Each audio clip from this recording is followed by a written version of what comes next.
there are dozens, if not hundreds of different longevity supplements out there that may have some beneficial effects on your longevity in some way or another, but they definitely have a wide degree of effectiveness. Some of them are very effective and very worth it, whereas others not so much. So in this video, we're gonna do a tier list of all of the longevity supplements that I could find and some of the supplements that have some longevity effects. But do you want to slow down aging and live longer? If yes, then I'm looking for more people who want to reverse their biological clock. If you're interested, then email me the word health to info@siebland.com and I'll send you the details. It's showtime. So first supplement on the list is gonna be TMG, or trimethylglycine. So I personally am a huge fan of TMG as a compound. Obviously you can get it from food, but as a supplement it also has some interesting effects. Obviously the biggest beneficial effect has to do with methylation. If you have poor methylation genes, then TMG is gonna be quite an important supplement to take. And when you're talking about the aspects of biological aging, then poor methylation is something that does accelerate aging quite a lot as well. And with these DNA methylation age tests that measure your biological age, then upping your TMG intake from dietary sources has been found to reverse or slow down the aspect of biological aging. So TMG is certainly a supplement for poor methylators. I would say is like a must. And for non-poor methylators, people who have good methylation genes, then it still has some interesting effects because it can also even have some exercise performance effects, and obviously supporting methylation and helping to lower homocysteine, which is also one of the effects of TMG, is still very worthwhile. So I would put it, it's very safe and has quite an effective result from the use of it, so I'll put it into good tier. It's not God tier because we don't have any direct mouse studies that would show that it extends lifespan or something like that, but it definitely has indirect effects on longevity and aspects of aging. Glucosamine sulfate, another very cheap and very safe supplement. I take it 3 grams every day, and usually glucosamine is associated with joint health and osteoporosis and things like that, which is true. It does help with those conditions, but there are a few human epidemiology studies finding that glucosamine use is associated with reduced mortality and reduced cardiovascular disease because of the anti-inflammatory effects primarily. And because of that, I'll put it also into the good tier, that it's very safe, it's very cheap. You would want to support your joints and tendons, pretty much everyone would want to do that. And there are actually some evidence to suggest that it might even have some longevity effects. So I'll put it's better than TMG, I would say, because it's universal for almost everyone. Curcumin, the curry supplement, is something that you can get from turmeric. But curcumin is also very powerful. It certainly has many studies showing that it helps with aspects of joint pain and inflammation in the body by boosting glutathione. I do think that curcumin is also, especially if you get it from dietary sources, if you just spice your food with turmeric and curry, then that's a very good thing in my opinion. And that's part of the reason why Indian people have very low rates of arthritis, for example. And part of the reason has to do, people think that it has to do with the curcumin intake. There is no lifespan effects. Like I haven't seen any studies showing that curcumin extends lifespan, but yeah, it does just have like a very powerful effect. But the issue is that it can also blunt some of the effects of muscle growth, especially if you take a post-workout. So it's something has some effects, but I would put it in okay tier. It doesn't have any powerful effects that you wouldn't get from other sources, but it's still easy. Let's say dietary intake is for sure very beneficial, but whether or not you should supplement curcumin depends on like other factors. And I would say that the supplemental curcumin has less evidence, and it certainly isn't as like safe than a dietary curcumin. And the same applies to sulforaphane supplements. I think they're okay, they boost glutathione, but whether or not you need it depends on like your baseline inflammation. And because they also suppress the muscle growth pathways, then they might not be most suitable all the time. Resveratrol, so this is kind of the most controversial supplements in a lot of ways. It's hyped up to be the most powerful longevity supplement, but when you actually look at the studies, then no, not so much. Yes, in some mouse studies and some nematode studies, they do find that it has life extension effects, but obviously the evidence in humans is very limited. And in humans, it actually has been found to have quite a lot of negative side effects, such as reduced VO2 max, reduced testosterone, and even reduced muscle anabolism. So I'll put it into the bad tier. Resveratrol is very beneficial if you have diabetes and metabolic syndrome and high cholesterol, for example. But in otherwise healthy people, it depends on what you're valuing right now or what your goals. Like if you want to improve like your VO2 max, then I would certainly take it out from your stack. Rapamycin is certainly the most powerful, most potent longevity drug in the world. It has a lot of animal studies showing that it extends lifespan, and the effects can be up 60% increase in lifespan, which is the largest effect, at least based on what's out there. So it's certainly God tier in terms of the effect of actually extending lifespan in animals. The issue with human studies is that we don't have any actual human studies showing whether or not rapamycin actually does have longevity effects. I do think that it does. We just don't have the studies yet. Maybe in 5 years we actually will have a human clinical trial showing that it has actual life extension effects in humans. So based on that, I would put it in the good tier based on the human studies. But we'll try to rank it, trying to take all things into account. We try to consider all the possible variables for a human living in a free world, if that makes sense. And rapamycin has a few side effects. There was this recent questionnaire-based study looking at recreational users of rapamycin. So people who take rapamycin off-label to see what are their experience with rapamycin, and the biggest side effect was mouth soreness. And overall, they did report that maybe it was placebo, but they did report that they felt better in some ways, or they felt that they were aging slower, which is very subjective. But just because it is the most powerful in terms of life extension, I'm going to put it into the God tier. And metformin as well, I'm going to put into God tier because it has the strongest effect. It's the most potent out of all these longevity supplements in terms of life extension and anti-aging effects. So metformin in diabetes certainly extends life expectancy and makes them live longer. In non-diabetics, the evidence is less clear whether or not it will extend their lifespan, but because it is so powerful as an anti-diabetic drug, I think it could even be used as a recreational supplement. But the protocol for that varies between people.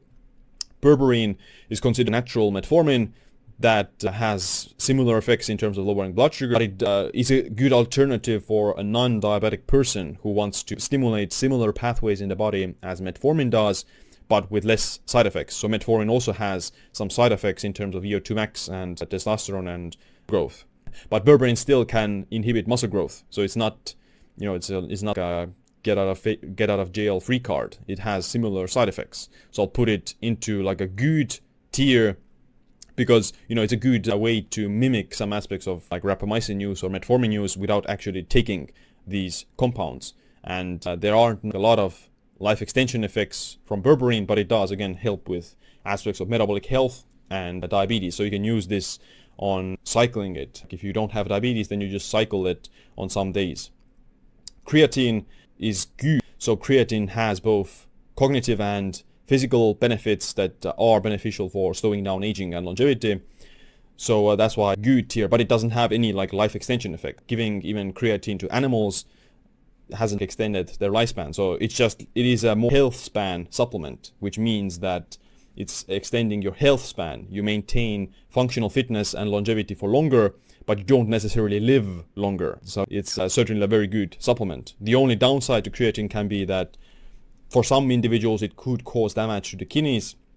If their kidneys they have some renal insufficiency or some other kidney damage already, then for those individuals creatine isn't recommended.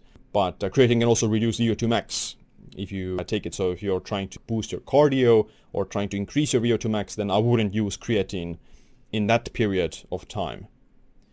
Next up we have, which is also a more over-the-counter pharmaceutical, and it's still pretty safe. There's very few side effects compared to rapamycin or metformin. So to say, aspirin does have some effects, and it could have some life extension effect as well in some animal models. It's just that in healthy people there have been some reports that aspirin could increase the risk of gastrointestinal bleeding and other issues like that. So my stance on aspirin is that you want to use it only in a microdose. So microdosing aspirin in a situation of high inflammation, so sleep deprivation, circadian mismatch, whatever else, some infection, that can be good to use. But chronic use probably it might increase the risk of this gastrointestinal bleeding as reported by a few. So I'll put it into okay tier. So it has a few side effects, so you don't want to take chronically, but the end benefits are certainly worthwhile.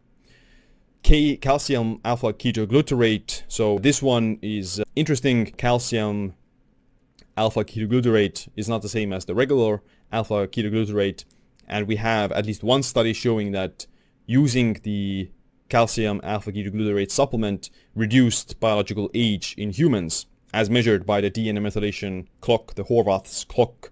Now, of course, you can make the argument whether or not this Horvath clock, is it even relevant? Does it actually measure your biological age? Of course, I think it doesn't tell you your entire biological age. It just tells you one aspect of it, which is the DNA methylation. So it does benefit DNA methylation, apparently. And your alpha ketoglutarate levels do decrease with age, so you have less AKG in the body, and calcium AKG is the best way to raise your AKG levels in the body. So AKG is involved in the Krebs cycle and energy production and those kind of things, and it apparently also supports methylation, which is very beneficial for, but that's only just one study that we have right now. We don't have a bunch of other studies about this compound. So because of that, I think it's expensive. It's a bit more expensive than some of these other trimethylglycine or glucosamine, definitely. So I'll just put it, because of that, I'll put it into the okay tier. We do have one study showing that it slows down aging or reverses the biological age, supports methylation, etc. But that's pretty much it, and it's expensive. So it's not something that I would prioritize, if that makes sense. Melatonin, I think, is God tier because both as a hormone produced by a body and as a supplement, it has a lot of anti-aging and longevity benefits. So first of all, melatonin as a hormone, the hormone that your body produces every night when you go to sleep, a wide variety of longevity, all the repair processes, DNA repair, sirtuins, autophagy, NAD recycling, the entire gambit of your body is regulated by melatonin in your sleep. And if you have low melatonin, which happens with age, so your body produces less melatonin the older you get, then that's where you start to see fragmentation in sleep, poorer sleep quality, and also the other aspects of aging. And so that's a huge issue. So you want to make sure that you maintain the production of natural melatonin as long as possible. But as a supplement, we also have a ton of studies showing that supplemental melatonin also improves health and improves aspects of aging. So starting with macular degeneration, ending with high cholesterol, and there's a bunch of other animal studies as well, like testicular protection, or it protects against a lot of oxidative stress because of the anti-inflammatory effects of melatonin, and it's pretty safe in reasonable amounts. So it doesn't suppress your natural melatonin production. That's a big myth. Your body still produces melatonin if you stop taking it. So it doesn't work like TRT, that it still has, your body still maintains the ability to produce melatonin if you stop supplementing, so you don't have to worry about that. The only negative side effect of melatonin is that it can be contraceptive, so it can reduce fertility in women at least, and it can postpone puberty. So you definitely don't want to give melatonin to children, and you don't probably want to take melatonin, you don't want to take it before you're over 20 years old, because if you're 18, then you're still going through some aspects of puberty, if that makes sense. And that's the only side effect. And the contraceptive effects start at 75 milligrams of melatonin, which is obviously a very large amount. And usually you would take only 0.1 to 1 milligram, maybe 3 milligrams. 3 milligrams is the pharma dose. And I do think that for the elderly, melatonin supplement is very beneficial. But before that, you can cycle it. If you want to boost your sleep quality every once in a while, or want to catch up on some lost sleep, then melatonin is kind of a very good one for that. Vitamin D3, so I think that's also God tier because you don't get a lot of all the benefits of sunlight from vitamin D. You get the UV radiation, you get the circadian rhythm alignment, you get the nitric oxide boost, you get the other bunch of anti-inflammatory effects from sunlight that you don't get from a vitamin D3 supplement. But we do have a bunch of human studies showing that vitamin D3 use is associated with reduced mortality. So I think that's a pretty high quality evidence, or high degree of certainty that vitamin D supplementation, by keeping your vitamin D levels, the blood levels normal, has anti-aging and longevity benefits. And the side effects are pretty minor. Yes, in very large doses it could have you start to leak some calcium from your bones, but that generally applies to very large doses. If you take a maintenance dose, which is 2000 to 5000 IUs, then you don't get that at all. And chances are it just helps you to your blood vitamin D levels, especially if you're in the northern hemisphere. If you're anywhere, starting from Central Europe to upward to Northern Europe, then you probably would benefit from taking vitamin D, especially in the darker months. You probably don't need to take it in the summer months, but at other times of the day when you get less sunlight, then it certainly is worth it. If you live in closer to the equator or in the Mediterranean, then you probably don't need a vitamin D3 supplement. So it depends also on your blood vitamin D levels. And why your vitamin D levels in the blood might be low could be because of other reasons, not just lack of sunlight. If you have too much body fat, then your vitamin D levels can be low. If you're not getting enough sulfur, then your vitamin D levels can be low. So obviously there's many things that contribute to your vitamin D levels, not just sunlight. But the reason it's in garlic is because it's safe and it improves a very important biomarker, which is your vitamin D3 levels. And we do have human studies showing that it does reduce the risk of mortality in humans. Magnesium, I also think, is God tier because it's very safe. It pretty much has no side effects almost. You would have to take maybe 10 grams or something to maybe get some side effects. But the only side effects from magnesium supplements could be that you get diarrhea, maybe some arrhythmia for some people, but you would already have to have high blood magnesium levels, or you could be low in sodium or low in potassium. But risk of getting arrhythmia is much higher if you take potassium, for example, compared to magnesium. So generally the biggest side effect of magnesium could be diarrhea. And if you take over 200, 400 milligrams a day, then you're just improving your blood magnesium levels. Vitamin K2 I also put into the God tier because, again, it's very safe. It improves heart health, and we have some studies also showing the association between vitamin K2 and reduced mortality and reduced heart disease, which is the number killer in the world, which is heart disease. And K2 from both dietary sources as well as supplement could be worthwhile. Fish oil is a controversial one. Some studies find a stronger association, some other studies find not a significant association, but the overall, at least based on my understanding, is that the overall association is that it's still more beneficial than not, or the association is there for reduced mortality and reduced heart disease specifically. So based on that, it should be God tier, but because I do think that most of the fish oil is worse quality, I'll put it into good tier. What I recommend is more like cod liver oil or krill oil is generally a lot better than regular fish oil, because the regular fish oil is probably rancid or is probably become oxidized to a certain extent, and the krill oil is less oxidized or less likely to be oxidized, and cod liver oil as well, if that makes sense. CERT6 is a novel compound, and it's derived from, and the biggest effects have to do with DNA repair and circadian rhythm alignment and anti-inflammatory effects through the sirtuins. But this is a very new supplement. We don't have almost any studies, but it doesn't have any negative side effects. I've been taking CERT6 for over a year, and I haven't experienced any negative side effects, so I think it's safe. But the issue is that the benefits of it are limited, so we don't have enough evidence to definitely say that it has any anti-aging or longevity effects. So I'll put it into okay tier, and it's a bit more expensive as well. NAC is God tier because we have actual human clinical trials combined with glycine and NAC, so we'll put glycine here as well immediately.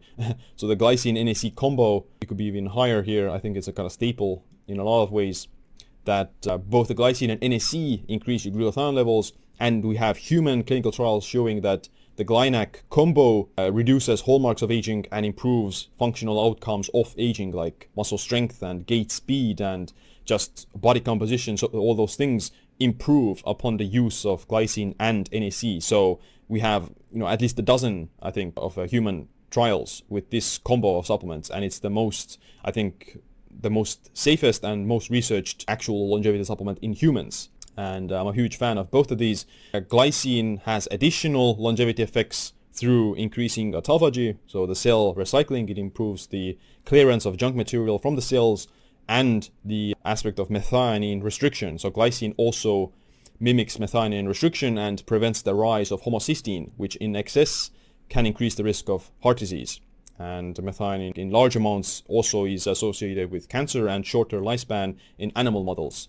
So you don't want to get too much methionine, you want to balance it with glycine, and The easiest way to do that is to kind of take a small amount of glycine as a supplement and combine it with NAC, so you get the glutathione boost. Glycine alone also increases glutathione, and NAC alone also increases glutathione, but combining them together apparently is more effective.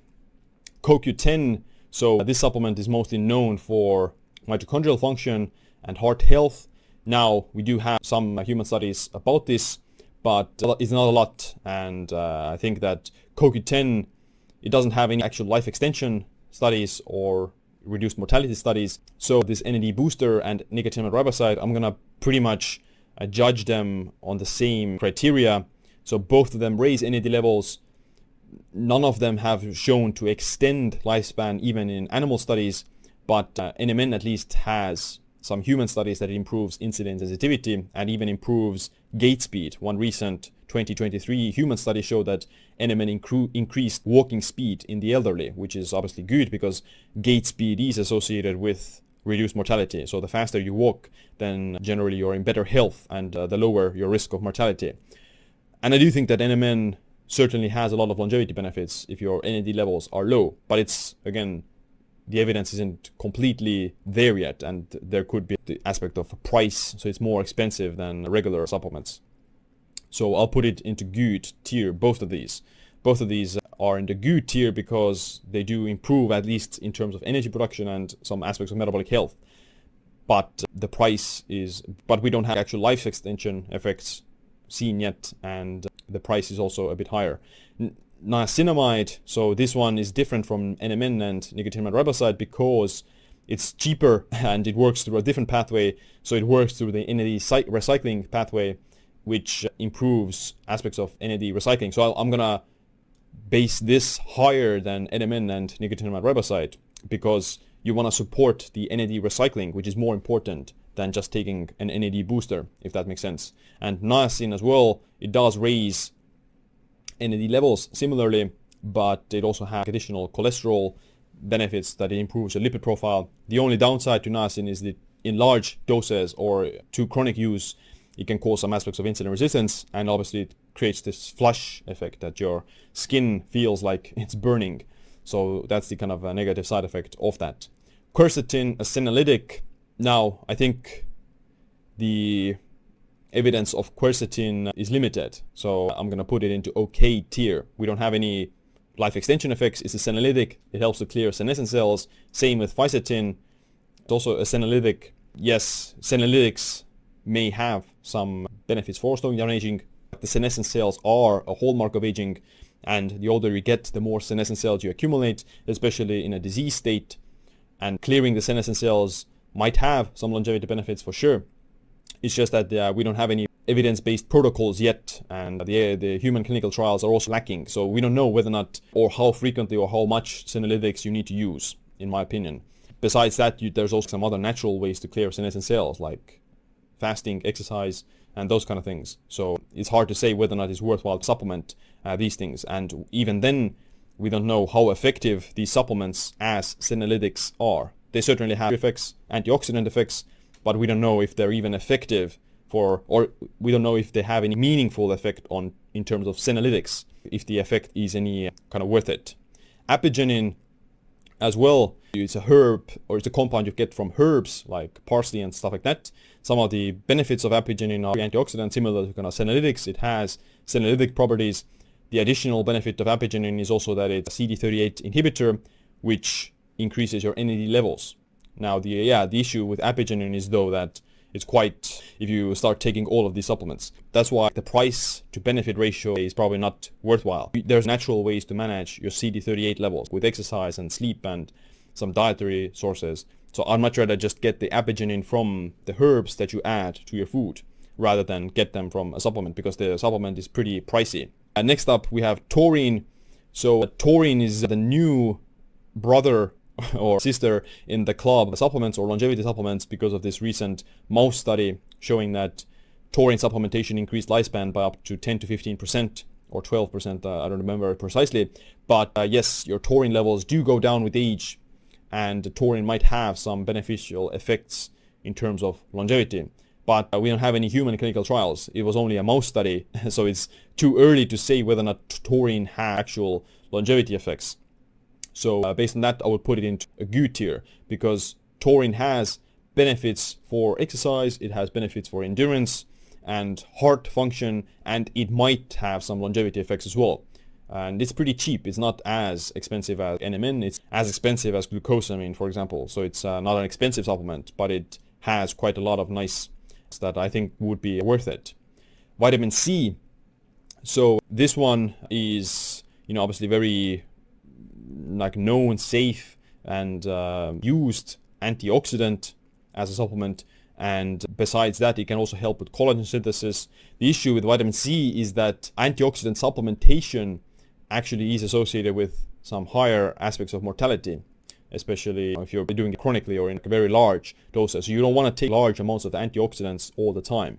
Small amounts of antioxidants probably is okay, and that's why I'm putting it into the okay tier as well. There's probably no side effects to vitamin C as a supplement. If you take 100 milligrams of vitamin C every day, then chances are you're not going to experience any downside.